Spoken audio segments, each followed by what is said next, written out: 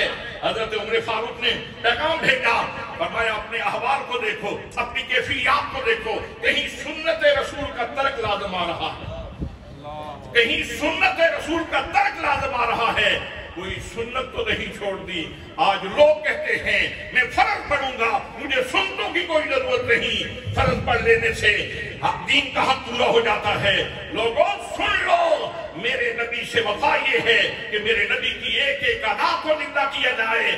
جب حضرت فاروق اعظم رضی اللہ تعالیٰ عنہ کا پیغام واپس پہنچا، عمر بن عاص نے جائزہ لیا کہ قلعہ بویس فتح کیوں نہیں ہو رہا، تو پھر وہ اس نتیجے پہ پہنچے کہ جنگی حالات کی وجہ سے ہمارے فوجیوں نے چند دنوں سے مسواک نہیں کی، جنگی حالات کی وجہ سے۔ آپ نے فرمایا بے شک ایمرجنسی ہے، حالات جیسے بھی ہیں، میں تمام سپاہیوں کو آرڈر کرتا ہوں کہ آپ سارے کے سارے لوگ مسواک کریں۔ اب جب مسلمانوں نے مسواک کرنا شروع کی، سبب جیسے بھی بنا، یہ اللہ کریم لوگوں کے دلوں میں روک ڈال دیتا ہے۔ حضرات محترم، مسلمان مسواک کر رہے تھے اور قلعہ بویس کے یہودی باہر نکل کے قلعے کے اوپر کھڑے ہو کے جب دیکھنے لگے کہ مسلمان کو دانت تیز کر رہے ہیں، انہوں نے کہا آج لگتا ہے ان کا پروگرام یہ ہے، یہ تو ہمیں کچا چبا جائیں گے، اس لیے قلعہ کھول دو، ہم مفتوح ہونے کا اعلان کرتے ہیں۔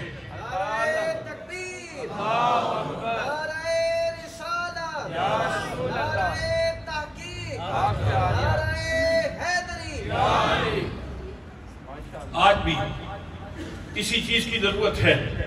اگر ایک سنت جو استحباب کے درجے میں ہے، اگر اس کو چھوڑنے سے اس طرح کی صورتحال پیدا ہو سکتی ہے، آج ہم نے تو بہت سارے فرامین کو درخور اعتنا نہیں سمجھا، آج ہم نے بہت سارے فرامین سے پہلو تہی کی ہوئی ہے۔ دوستان محترم، میرے نبی پاک صلی اللہ علیہ وسلم نے فرمایا تھا، تم جسم واحد کی طرح ہو، یہ بھی تو آقا کا پیغام تھا، یہ بھی تو آقا کا حکم تھا، یہ بھی تو آقا کا ارشاد تھا۔ ان لفظوں کی قدر کرنی چاہیے تھی اور ہمیں ایک دوسرے کے ساتھ کھڑے ہونا چاہیے تھا۔ اگر ہم نے یہ پیغام واقعی سنا ہوتا اور اس کو اپنے دل میں جگہ دی ہوتی اور اس کو پریکٹیکلی آزمایا ہوتا، تو آج کافر کی کوئی جرات ہی نہیں تھی کہ مسلمانوں کو چھیڑ سکتا۔ لیکن ہم نے جب تعلیمات اسلام سے بغاوت کی اور ان کے اوپر عمل نہیں کیا، تو آج ہمیں یہ دن دیکھنا پڑے ہیں کہ کبھی عراق ربا ہو رہا ہے، کبھی افغانستان ربا ہو رہا ہے، کبھی فلسطین ربا ہو رہا ہے، کبھی یمن کے اوپر حملے ہو رہے ہیں، کبھی لبنان کے اوپر حملے ہو رہے ہیں، اور اب دشمن اتنا جبی ہو چکا ہے کہ اب وہ کہتا ہے کہ میں پاکستان کو بھی صفائے ہستی سے مٹا دوں گا۔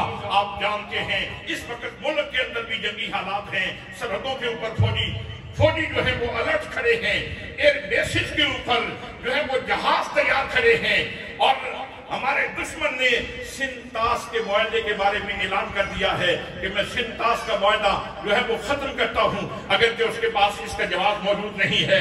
سنتاس کا معاہدہ کیا ہے؟ معاہدہ یہ ہے کہ دریائے ستلج، دریائے بیاس اور دریائے راوی کا پانی انڈیا استعمال کر رہے ہیں، اور دریائے چناب، دریائے جیلم اور دریائے سندھ کا پانی یہ پاکستان استعمال کرے گا۔ انہوں نے بدماشی کرتے ہوئے جیلم اور چناب کے اوپر بھی باندھ دیے ہیں۔ حضرات محترم، اب وہ سنتاس کے معاہدے کو توڑنے کا اعلان کر رہے ہیں۔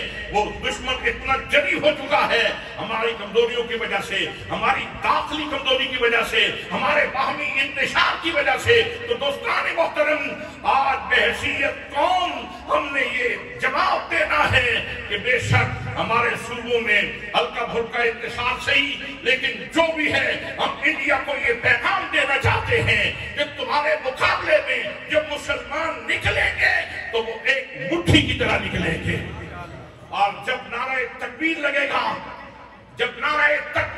گا تو تمہارے پسینے چھوٹ جائیں گے۔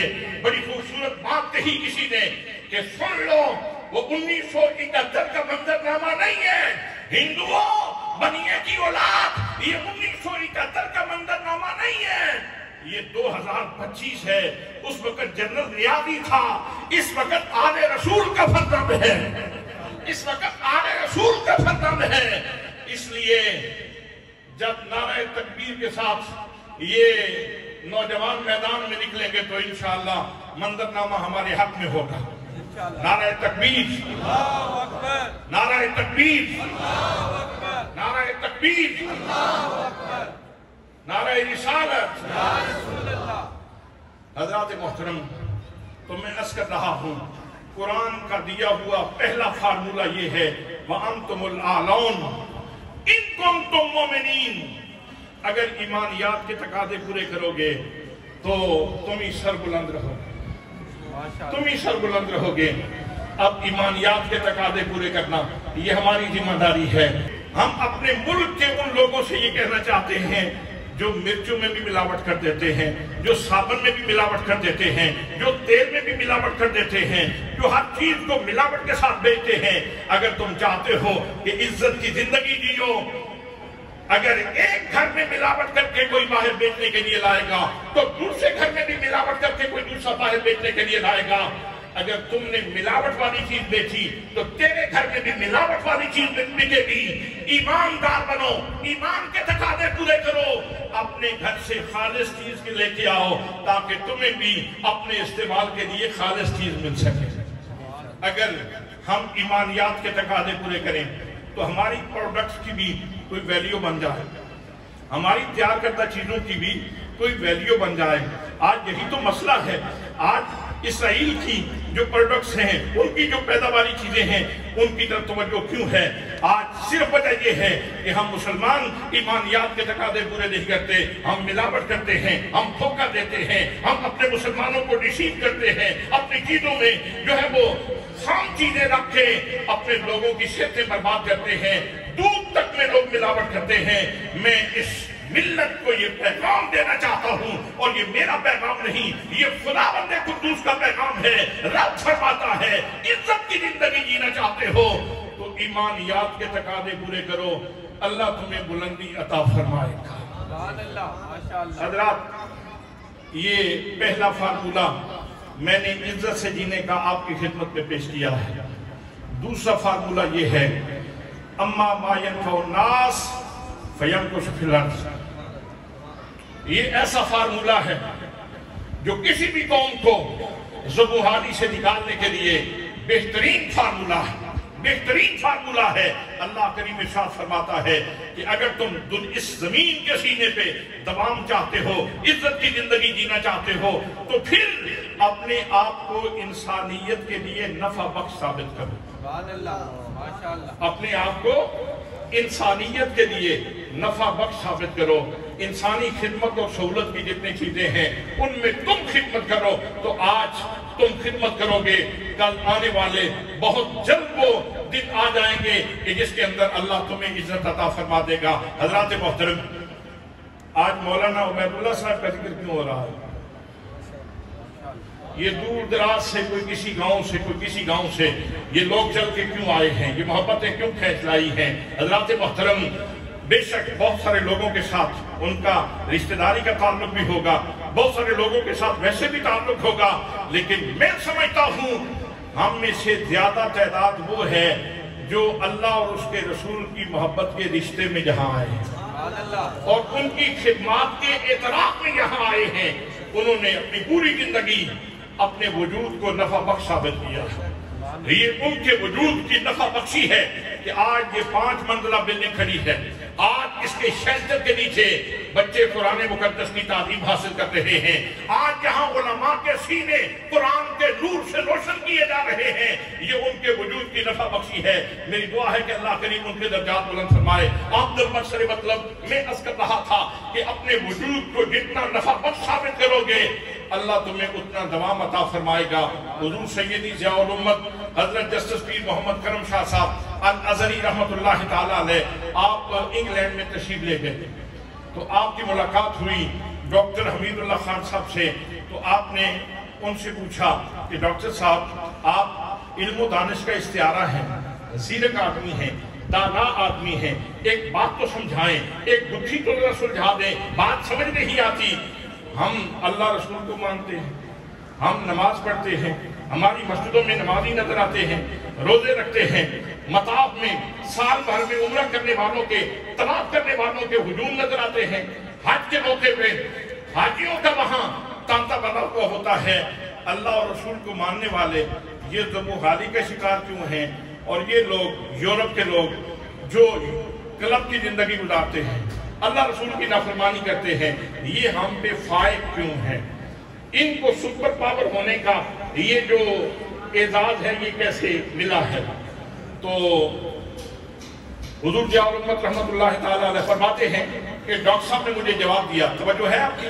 ڈاکٹر صاحب نے جواب دیا، ڈاکٹر صاحب کہنے لگے جناب اصل میں بات یہ ہے کہ ہم تو ان لوگوں کو جانتے ہیں، دیکھتے ہیں جو کلبوں میں جاتے ہیں اور فحاشی اور ریانی میں الجھے ہوئے ہیں، لیکن ان کی ایک بہت بڑی تعداد ایسی ہے جو اپنے ریسرچ سینٹر میں بیٹھ کے نئی سے نئی پروڈکٹ دے رہی ہیں۔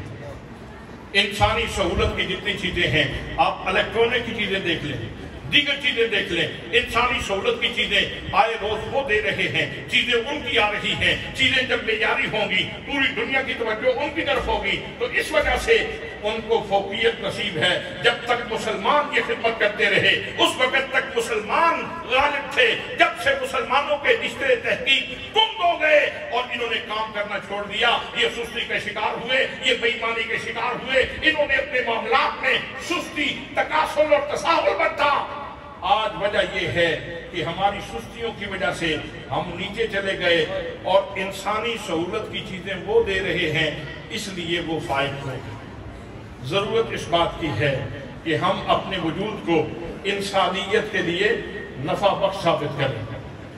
ظاہر ہے آپ جتنی قیمتی چیز لائیں گے اگر اس کی کوالٹی بھی ہے تو وہ چیز بکے گی، وہ چیز بکے گی، آپ کی معیشت بھی مضبوط ہوگی، آپ کے لوگ بھی خوشحال ہو جائیں گے۔ لیکن اگر اسی طرح کی جو ہے وہ بے ایمانیاں چلتی رہیں اور گھٹیا پن چلتا رہا تو پھر مسلمانوں کی حالت یہ ذبح حالی سے اور نیچے جا سکتی ہے، لیکن وہ فوقیت کی طرف نہیں سفر کر سکتے۔ تو دوستان محترم، قرآن کا دیا ہوا دوسرا راز یہ ہے کہ ہم اپنے وجود کو نفع بخش ثابت کریں، ہم اپنے وجود کو نفع بخش ثابت کریں۔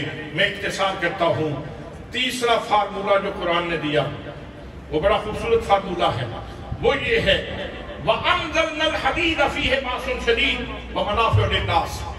قرآن کہتا ہے، یہاں انزلنا بمانا خلقنا ہے کہ ہم نے لوہا پیدا کیا ہے، اس کے اندر شدید روب ہے اور دیگر منافع بھی اس کے اندر موجود ہیں، دیگر منفعت کی چیزیں بھی اس کے اندر موجود ہیں۔ حضرات محترم، لوہا یہ روب کا نقیب ہے۔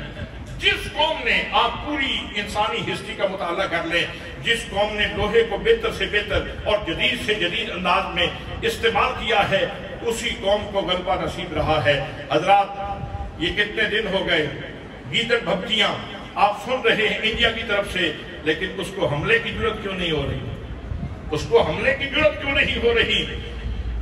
بھائی اسرائیلی ٹیکنیشین بھی یہاں پہنچ چکے بھارت کے اندر کہ ہم آپ کو اسلحہ سیٹ کر کے دیں گے، لہذا آپ حملہ کریں، لیکن ابھی تک انڈیا کو حملہ کرنے کی جرأت کیوں نہیں ہو رہی؟ ان کو پتا ہے کہ اگر ہمارے پاس گولیاں ہیں تو ان کے پاس کیپسول ہے، اگر ہمارے پاس پاور ہے تو ان کے پاس بھی پاور ہے، اگر ہم ایٹمی توانائی ہیں تو یہ بھی ایٹمی توانائی ہیں۔ تو اس ایٹمی توانائی کی وجہ سے آج کافر، آج دشمن جو ہے وہ تم سے خائف ہے اور ابھی تک حملہ نہیں کر رہا۔ اس موقع پہ میں چاہتا ہوں کہ آج ڈاکٹر عبدالقدیر خان کی عظمت کو سلام کروں۔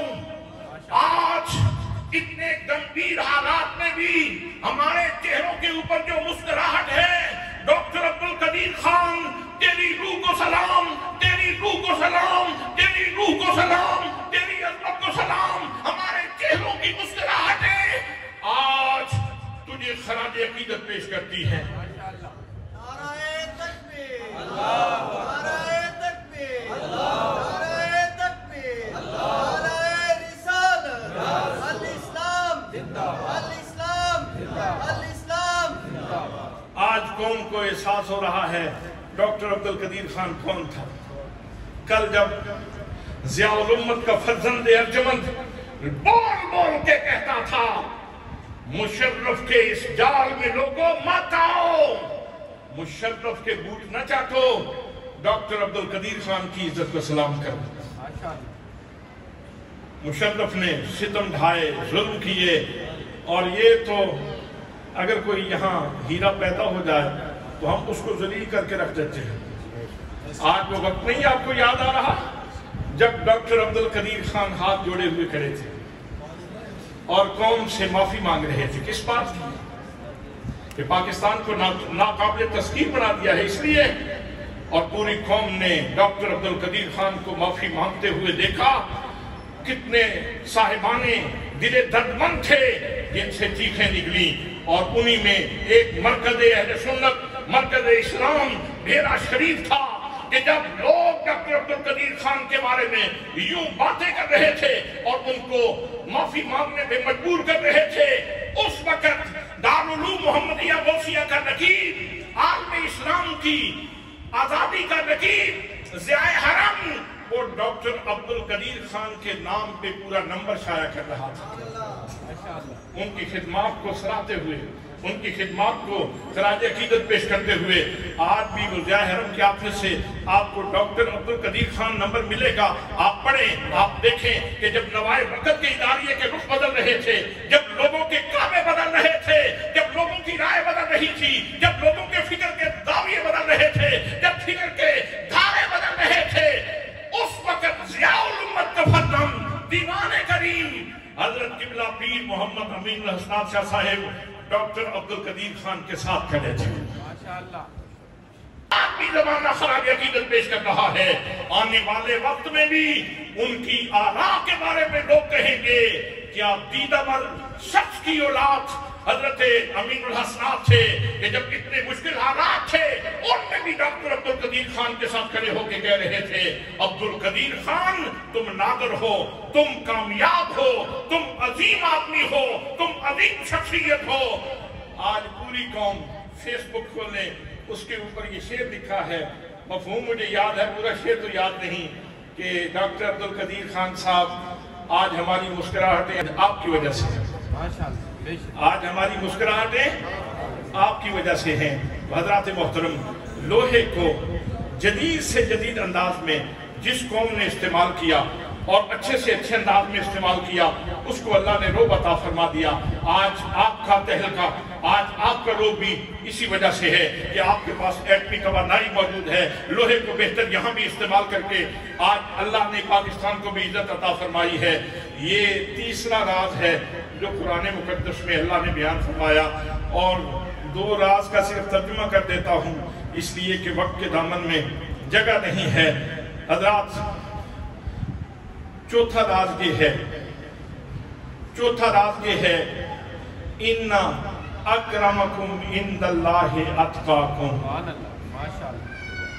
بے شک تم میں سے سب سے زیادہ عزت والا وہ ہے جس کے پاس تقوی کی دولت موجود ہے۔ آپ پیچھے مڑ کے دیکھیں اور ماضی کے جھروکوں میں جھانک کے دیکھیں۔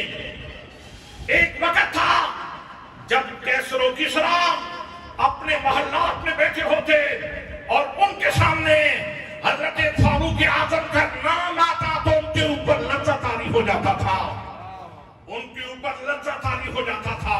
کون سی قوت تھی، کون سی طاقت تھی، کون سی وہ انرجی تھی جس کی وجہ سے حضرت فاروق اعظم کے نام سے لوگ کانپا کرتے تھے؟ لوگوں، وہ اور کوئی چیز نہیں تھی، وہ سوغات تقویٰ تھی جو ان کو بارگاہ مصطفیٰ سے ملی تھی، جو ان کو بارگاہ مصطفیٰ سے ملی تھی۔ آج بھی تقویٰ مل سکتا ہے، اللہ کے خزانے خالی نہیں ہوئے۔ محمد عربی صلی اللہ تعالیٰ علیہ وسلم کا فیضان آج بھی نتیجہ خیز ہے۔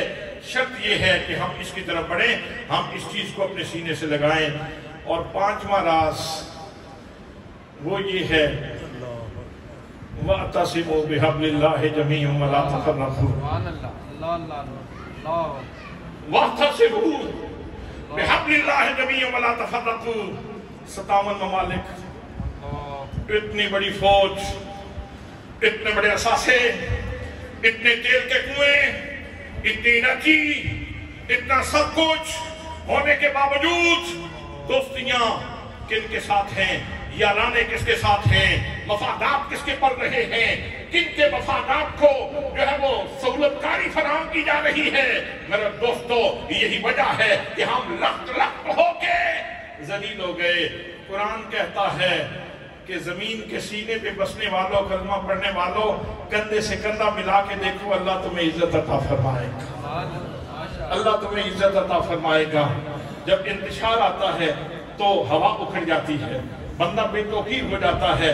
وہ ایک بابے نے کہانی سنائی تھی، اس پہ بات ختم کرتا ہوں۔